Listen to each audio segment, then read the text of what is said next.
नमस्कार, मारो राजस्थान में स्वागत है आपका। मैं हूं आपके साथ सुमित गुप्ता। और बुलेटिन की शुरुआत में बड़ी खबर भीलवाड़ा से। बजरी माफिया और ग्रामीणों में झड़प। भीलवाड़ा से बड़ी खबर, बजरी माफिया और ग्रामीणों में झड़प हुई है। जेसीबी मशीन को आग लगा दी गई। झड़प में 4 लोग घायल हुए हैं। हमीरगढ़ थाना क्षेत्र के भैंसा कुंडल गांव की ये घटना है।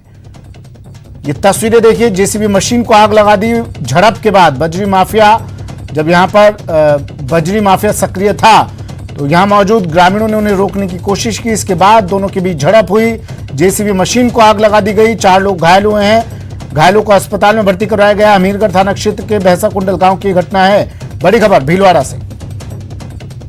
प्रमोद तिवारी मेरे सहयोगी हमारे साथ फोन लाइन पर जुड़ गए हैं। प्रमोद, क्या है मामला पूरा? सुमित, ये रात को 2 बजे की घटना हमीरगढ़ थाना क्षेत्र के भैंसा कुंडल गांव में। ये क्योंकि बनास नदी बहती है, उसमें ये बजरी को लेकर झगड़ा हुआ है। इसमें 2 तरह की थ्योरी सामने आ रही है। एक तो ये आ रही है कि बजरी माफिया 2 बजरी माफिया है, एक को वहाँ के पुलिस स्टेशन का संरक्षण प्राप्त था, एक तो नहीं था। इस बात को लेकर तो आपस में झगड़े हैं और इसको जेसीबी को आग लगी है। 4 लोगों को चोटें आई, जिन्होंने महात्मा गांधी अस्पताल में जिनका प्राथमिक उपचार करने के बाद वो चले गए। महात्मा गांधी अस्पताल में जब हम पहुंचे तो इनका कोई रिकॉर्ड नहीं मिला। इस संबंध में हमारी जो सीओ सदर है रामेश्वर प्रसाद दारिया, उनसे बात हुई है। उन्होंने कहा मुझे पुलिस स्टेशन से कोई जानकारी नहीं मिली है और अभी तक भी हमीरगढ़ पुलिस स्टेशन पर इस तरह का कोई मामला दर्ज नहीं हुआ। सबसे बड़ी बात ये है सुमित, पुलिस कर्मियों को जानकारी तक नहीं है इसकी। नहीं, घटना 2 बजे की है सुबह। अभी कुछ देर पहले तक मैंने जानकारी प्राप्त की है।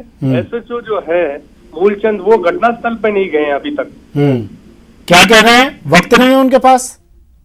ऐसा ही लगता है कि वक्त नहीं है। और जो अब ऐसा लगता है कि पुलिस अधीक्षक जो प्रीति चंद्रा है, एसएचओ के खिलाफ कोई सख्त एक्शन लेगी, क्योंकि न तो उच्च अधिकारियों को बताया गया, न खुद मौके पे गए। और शायद इसी वक्त की कमी की वजह से बजरी माफियाओं के हौसले बढ़ रहे हैं। प्रमोद, बिल्कुल आप सही कह रहे हैं कि ऐसा लगता है कि ये 2 बजरी माफिया वहाँ पनप गए थे। एक को संरक्षण प्राप्त था पुलिस का, दूसरे को नहीं था। शायद इसी बात को लेके ये झगड़े हैं और अब झगड़े को रूप दिया जा रहा है गांव वालों का और बजरी माफियाओं के बीच का। जेसीबी को भी आग लगा दी गई। हाँ बिल्कुल, हमारे पास विजुअल है, वीडियो बता रहे हैं कि झगड़ा किस कदर हुआ था कि जेसीबी को आग लगाई गई है। यहाँ जिला अस्पताल में चोटिल लोग आए हैं, उनका प्राथमिक उपचार हुआ है। ठीक है आशुतोष, प्रमोद ये बताइए कितने लोग घायल हुए हैं इसमें और क्या स्थिति है उनकी? 4 लोग घायल हुए थे, जिनके सर के और पैर में आपस के झगड़े में चोटें आई थी। सबने महात्मा गांधी अस्पताल पहुंचकर यहाँ उपचार कराया और फिर यहाँ से बिना किसी रिकॉर्ड के वो यहाँ से चले गए। ठीक है, शुक्रिया प्रमोद तमाम जानकारी के लिए। तो बड़ी खबर यह है कि बजरी माफिया और ग्रामीणों में झड़प हुई, जेसीबी मशीन को आग लगा दी गई। लेकिन इससे भी बड़ी खबर यह है कि देर रात की घटना है, लेकिन जांच अधिकारियों को, स्थानीय पुलिस थाने को अब तक इस खबर की भनक तक नहीं है, या फिर जानबूझकर वो लोग अनजान बैठे हुए हैं। वजह क्या है, कारण क्या है, क्यों वो लोग अनजान बैठे हैं, ये भविष्य के गर्त में है, ये जांच के गर्त में है। जांच होगी तो पता चलेगा। लेकिन जब जांच अधिकारी खुद आंखों पर पट्टी बांधकर बैठे हो तो जांच कौन करेगा? सवाल यह है कि किसकी शय पर पनप रहा है बजरी माफिया।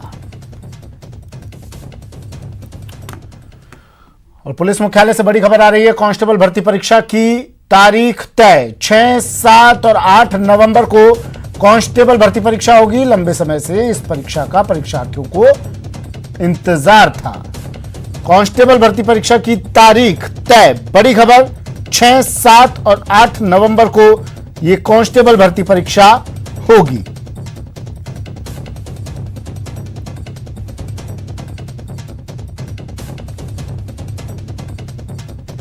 सौरभ गृहस्थी मेरे सहयोगी फोन लाइन पर जुड़ गए हैं। सौरभ, अब एक एक कर परीक्षाओं की तारीख सामने आ रही है। कांस्टेबल भर्ती परीक्षा इंतजार किया जा रहा था और वो इंतजार अब खत्म हो गया है।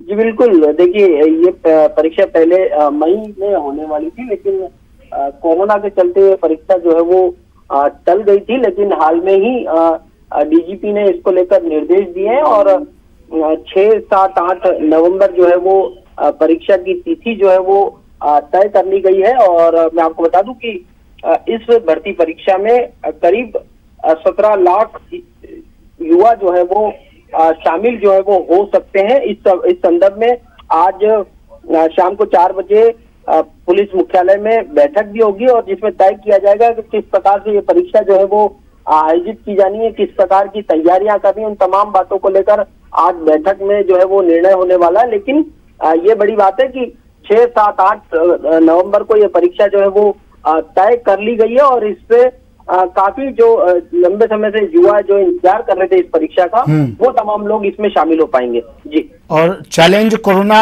WHO की गाइडलाइन फॉलो करवाना रहेगा।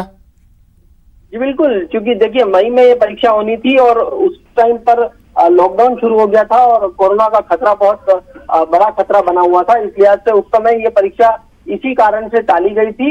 लेकिन अब चूंकि लगातार प्रेशर बढ़ता जा रहा था कि ये परीक्षा कब आयोजित होगी, तो तारीख तय की गई है और नवंबर का महीना दिया गया है। इस लिहाज से पुलिस मुख्यालय में आज बैठक कर इन तमाम पहलुओं पर चर्चा होगी कि किस प्रकार की सावधानियां बरतनी है, किस प्रकार की तैयारियां रखनी है। क्योंकि देखिए 17 लाख से ज्यादा युवाओं ने इसमें आवेदन किया है, तो ये छोटी मोटी परीक्षा नहीं है, बहुत बड़ी राजस्थान की संभवतः सबसे बड़ी परीक्षाओं में ये शामिल होने वाली है और नवंबर में ये जो है वो एग्जाम होंगे। इस लिहाज से अभी से तैयारियां करनी आवश्यक है।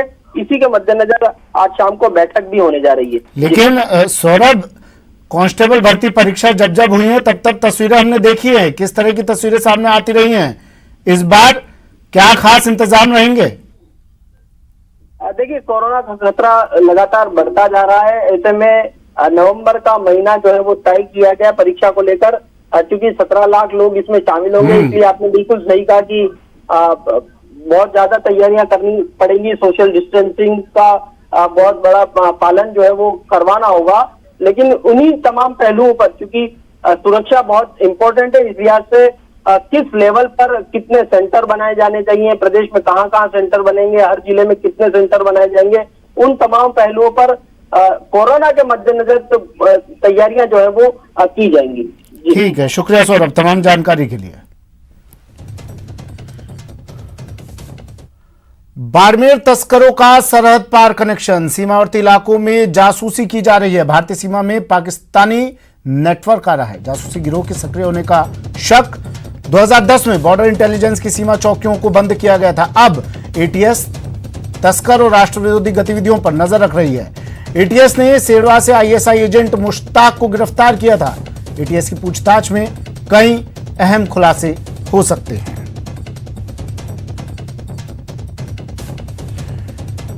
प्रेमदान मेरे सहयोगी फोन लाइन पर जुड़ गए हैं। प्रेमदान, सीमावर्ती इलाकों में जासूसी और अब एटीएस सक्रिय है। बिल्कुल, मैं बताना चाहूंगा सुमित जी की लगातार पिछले कुछ समय से, क्योंकि सीमा चौकियों पे जो सीआईडी की चौकियां बनाई हुई थी वो 2010 में बंद कर दी गई थी। उसके बाद से इस तरीके की जो गतिविधियां हैं वो बढ़ गई और अभी जो एटीएस ने ये जो नकली नोट प्रकरण में जिसको गिरफ्तार किया, उसके बाद में उसके ऊपर जब कड़ी निगाह रखी गई तो उसके जो बेटा है मुश्ताक, वो आईएसआई का एजेंट, जो भारत की जो सूचना है वो गुप्तचर एजेंसी आईएसआई को यहाँ से भारत से देने की जो बात निकल के सामने आई है। हालांकि बताना चाहेंगे कि इस मुश्ताक जो एजेंट बताया जा रहा है, इसको एटीएस की टीम जयपुर में पूछताछ कर रही है और कई अहम खुलासे होने की संभावना, क्योंकि इसने कई तरीके की सूचना है जो वहां लीक की है। जी सुमित जी। चलिए, शुक्रिया प्रेमदान तमाम जानकारी के लिए। एक और बड़ी खबर आ रही है। नागौर विधायक मोहन राम चौधरी कोरोना पॉजिटिव पाए गए हैं। आज विधायक की रिपोर्ट कोरोना पॉजिटिव आई है। विधायक ने अपने फेसबुक पेज पर इसकी जानकारी दी। नागौर सांसद हनुमान बेनीवाल भी कोरोना पॉजिटिव हो चुके हैं। नागौर में सांसद, उपखंड अधिकारी, नगर पालिका अध्यक्ष भी कोरोना पॉजिटिव हो चुके हैं। अब विधायक मोहन राम भी कोरोना पॉजिटिव।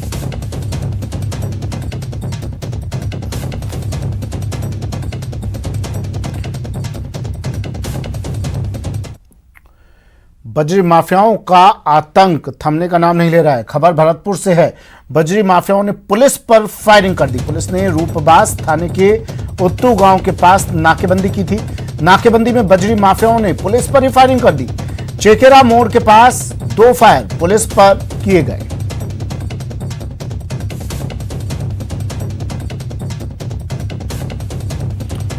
भरतपुर में बजरी माफियाओं का आतंक, पुलिस पर की फायरिंग। उत्तू गांव के पास नाकेबंदी पुलिस ने की थी और इस दौरान बजरी माफियाओं ने पुलिस पर ही अपनी बंदूक के फायर खोल दिए। चेकेरा मोड़ के पास ये फायर किए गए।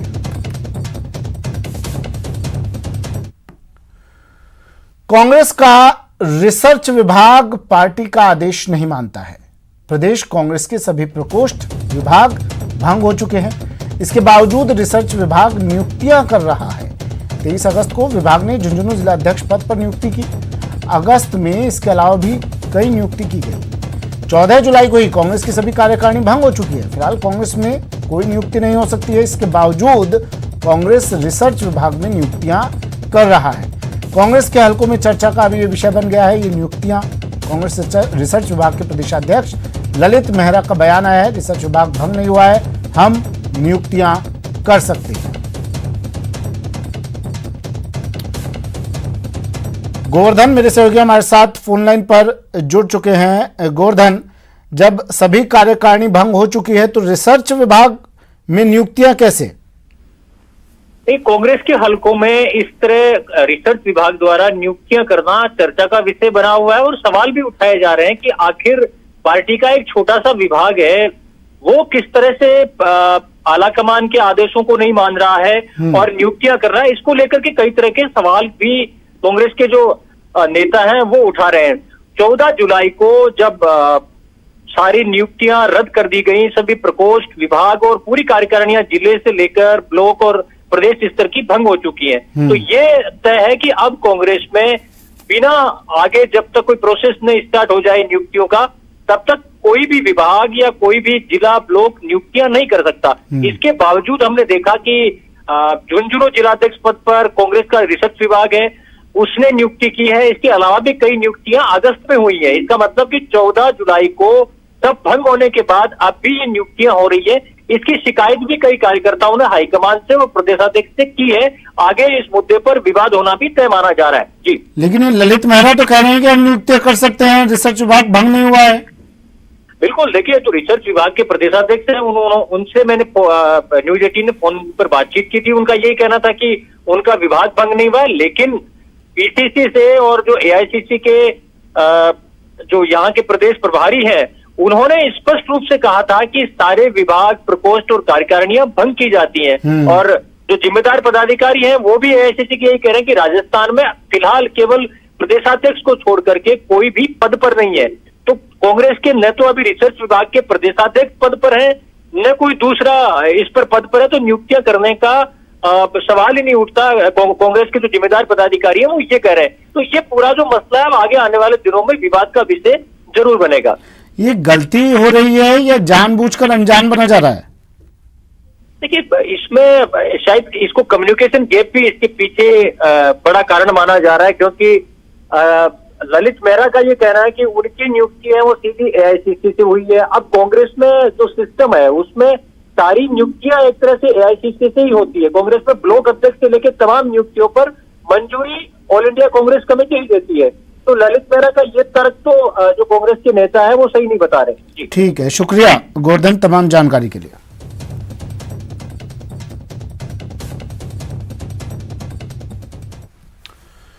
जयपुर में शिक्षा मंत्री से बेरोजगार अभ्यर्थियों ने मुलाकात की। शिक्षा मंत्री डोटासरा से प्रतिनिधिमंडल ने मुलाकात की। रीट 2020 एग्जाम को लेकर चर्चा हुई। सोमवार को 3 बजे अधिकारियों के साथ चर्चा होगी। उच्च शिक्षा मंत्री भंवर सिंह भाटी से भी इन्होंने मुलाकात की।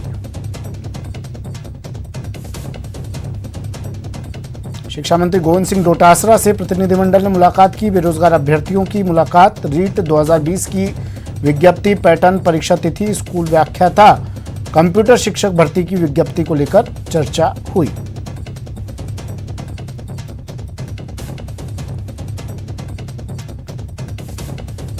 इन अभ्यर्थियों ने, बेरोजगार अभ्यर्थियों ने उच्च शिक्षा मंत्री भंवर सिंह भाटी से भी मुलाकात की। अब सोमवार 3 बजे अधिकारियों के साथ फिर से चर्चा होगी।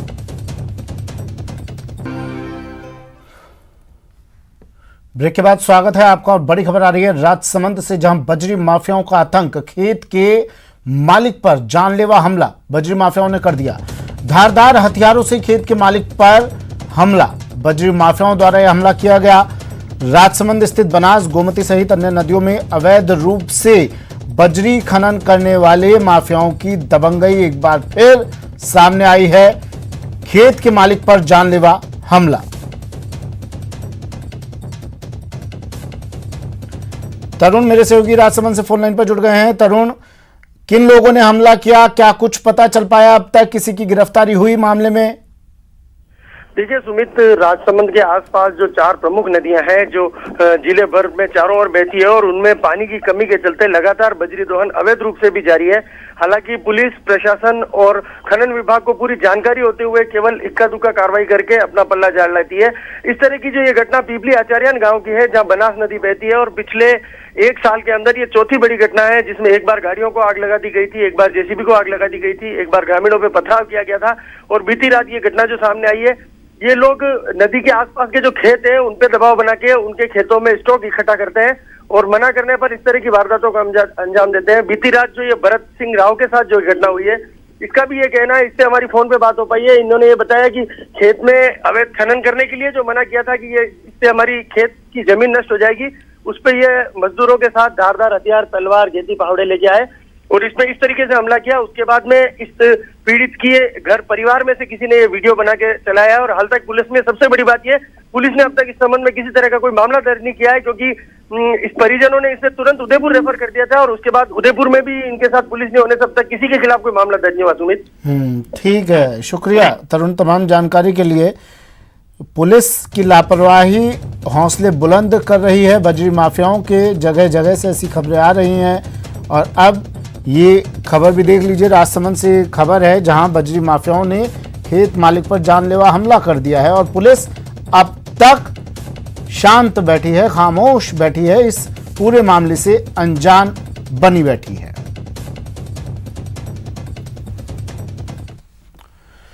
और अब बात शहर शहर में हो रहे हंगामे की, जहां जोधपुर में वेंडर एसोसिएशन ने रैली निकाली लेकिन पुलिस ने सभी को शास्त्री सर्किल पर रोक दिया। वहीं जोधपुर में ही इवेंट मैनेजमेंट की तरफ से रैली निकाली गई और एक शादी में कम से कम 400 लोगों को शामिल करने की मांग की गई। और श्रीगंगानगर में भी टेंट व्यवसायियों ने पार्क से कलेक्ट्रेट कार्यालय तक रैली निकाली।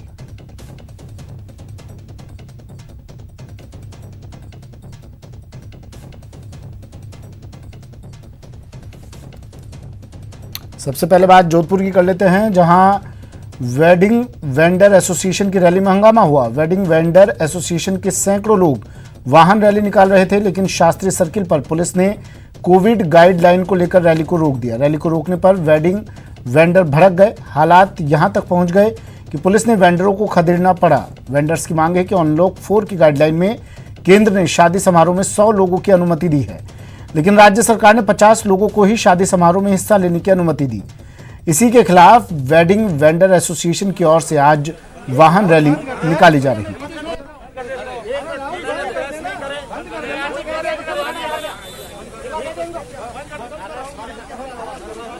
आज भी मैं बताऊं कि बिल्कुल ये अभियान के तौर पर पहले भी हम लोग ये कार्रवाइयाँ करते रहे और हम लगातार इसको जारी रखे हुए हैं।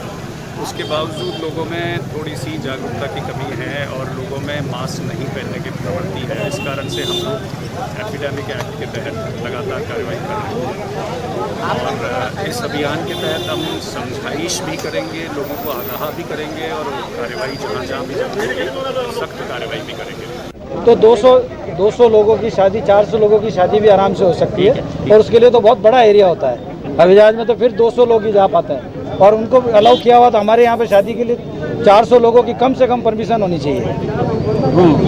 और हमारा ना कोई जाति है ना कोई धर्म है, हम तो एक बिजनेसमैन है और हमारे पीछे इतने सारे लोगों की रोजी है। एक शादी में कम से कम 1500 लोग काम करते हैं। ललित मेरे सहयोगी जोधपुर से फोन लाइन पर जुड़ गए हैं। ललित, क्या मांग है, क्या कह रहे हैं ये वेंडर? देखिए वेंडर की हालत, आर्थिक स्थिति बहुत लगातार खराब होती जा रही है। कोविड के चलते पहले लगातार इनके तमाम शादी सीजन निरस्त हो गए थे, इसके चलते इनके तमाम जो ऑर्डर थे वो पहले कैंसिल थे। अब राज्य सरकार की जो गाइडलाइन आई है उस पर 50 लोगों को ही शामिल हो सकेंगे गाइडलाइन है, लेकिन जबकि केंद्र सरकार ने 100 लोगों को अनुमति दे दी है। तो इसी बात का ये लोग विरोध कर रहे हैं कि जब केंद्र सरकार ने 100 लोगों को शादी समारोह में शिरकत करने की अनुमति दे दी है तो राज्य सरकार ने 50 क्यों की?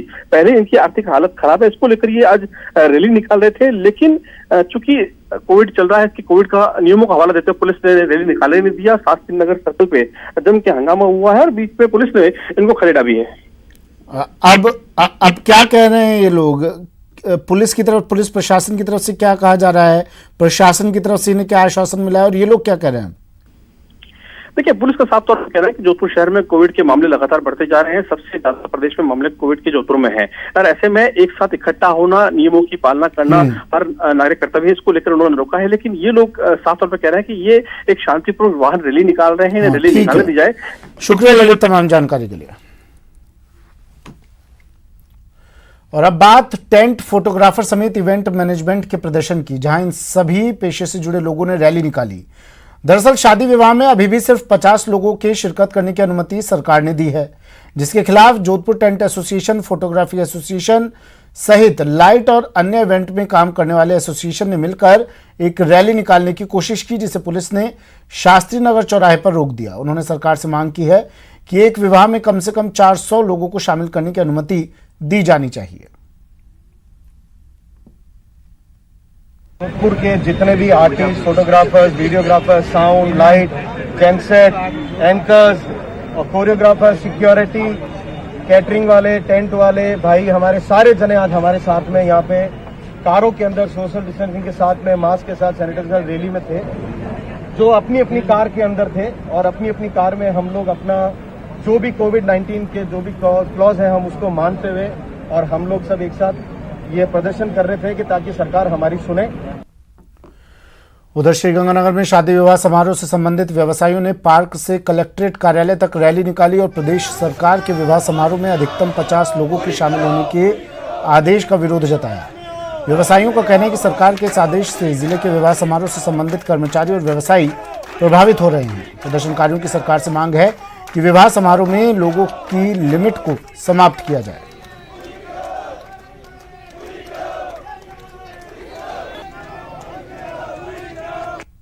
सरकार ने 50 आदमियों की छूट दी थी, हमने सरकार का पूरा सहयोग किया। 6 महीने से अब लोगों की भुखमरी आने लग गई है। हमारे वेटर और हलवाई, हमारे से ऐसे तबके के लोग जुड़े हुए हैं जो कि बहुत ही नीचे से आते हैं और हम लोग चाहते हैं कि वे सब काम करें। काम हर बंदा चाहता है काम करें। जब तक हमें काम नहीं मिलेगा, जब तक 50 आदमियों का प्रतिबंध नहीं हटाया जाता, हमारा व्यापार नहीं चल सकता। श्रीगंगानगर के सूरतगढ़ में सड़क हादसा हुआ है। बोलेरो और बाइक की भीषण भिड़ंत, हादसे में बाइक सवार 2 लोगों की मौत हो गई। लालगढ़िया गांव के पास यह हादसा हुआ है। बड़ी खबर टीवी स्क्रीन पर। श्रीगंगानगर के सूरतगढ़ से सड़क हादसा, बोलेरो बाइक की टक्कर, 2 लोगों की मौत।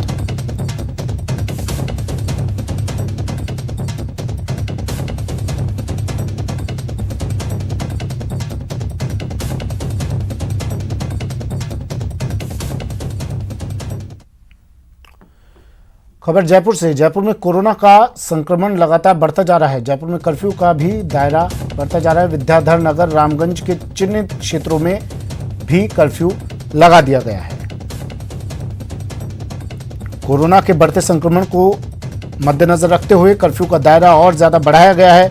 विद्याधर नगर और रामगंज के चिन्हित क्षेत्रों में कर्फ्यू लगाया गया है।